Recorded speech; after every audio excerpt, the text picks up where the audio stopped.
வேலையே இல்லாம சும்மா சுத்திக்கிட்டு இருக்க பையன். ஆனா அவனுக்கு குக்கிங்னா மட்டும் ரொம்ப பிடிக்கும். இந்த பக்கம் ஆஸ்திரேலியால போய் ஒரு பிசினஸ் ஸ்டார்ட் பண்ணணும் அப்படின்னு கனவோட இருக்க ஒரு பொண்ணு.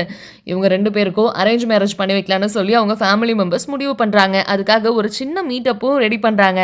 ஆனா அந்த டைம்ல தவறுதலா அந்த டோரோட கதவு முழுசா லாக் ஆயி இவங்க 2 பேருமே அந்த ரூம்குள்ளார மாட்டிக்கிறாங்க. அதுக்கப்புறம் அந்த ரூம்குள்ளார அவங்க 2 பேருமே ஒருத்தருக்கு ஒருத்தர் அவங்களுக்குள்ளார இருக்க ஆசைகள் எல்லாமே வெளிப்படுத்துறாங்க. அப்ப 2 பேரும் பேசிக்கிட்டு இருக்க அந்த நேரத்துல நம்ம ஏன் பேசாம 2 பேரும் சேர்ந்து ஒரு சின்ன ஸ்மால் பிசினஸா ஒரு ஃபுட் ட்ரக் ஸ்டார்ட் பண்ணக்கூடாதுன்னு சொல்லி முடிவெடுக்கிறாங்க. அது ஃபர்ஸ்ட் ரொம்ப ஈஸியான விஷயமாவே அமையல. அதுக்காக 2 பேரும் நெறைய கஷ்டப்பட வேண்டியது இருந்தது. பணத்துக்காகவும் சரி, ஆட்களுக்காகவும் சரி, கடைசில ஒரு வழியா பயங்கரமா போராடி அந்த ஃபுட் ட்ரக்க ரெடி பண்ணிடுறாங்க. ஃபர்ஸ்ட் ஸ்டார்ட்டிங்ல ஒழுங்கா போகலனாலுமே கூட போக போக பயங்கரமா பிக்கப் ஆயிடுச்சு. இந்த பையனோட கைப்பக்குவத்துக்காகவே நெறைய பேர் அவங்களோட கடைய தேடி வர ஆரம்பிச்சாங்க. ஆனா அதுக்கப்புறம் இவங்க 2 பேரோட ஃபேமிலியுமே ஒருத்தருக்கு ஒருத்தர் கல்யாணம் வேணாம். இது கண்டிப்பா செட் ஆகாது அப்படின்ற மாரி முடிவு பண்ணி, அந்த பொண்ணுக்கு வேற இடத்துல மாப்பிள்ளைய பார்த்து நிச்சயத்துக்கு ஏற்பாடு பண்ணிருவாங்க.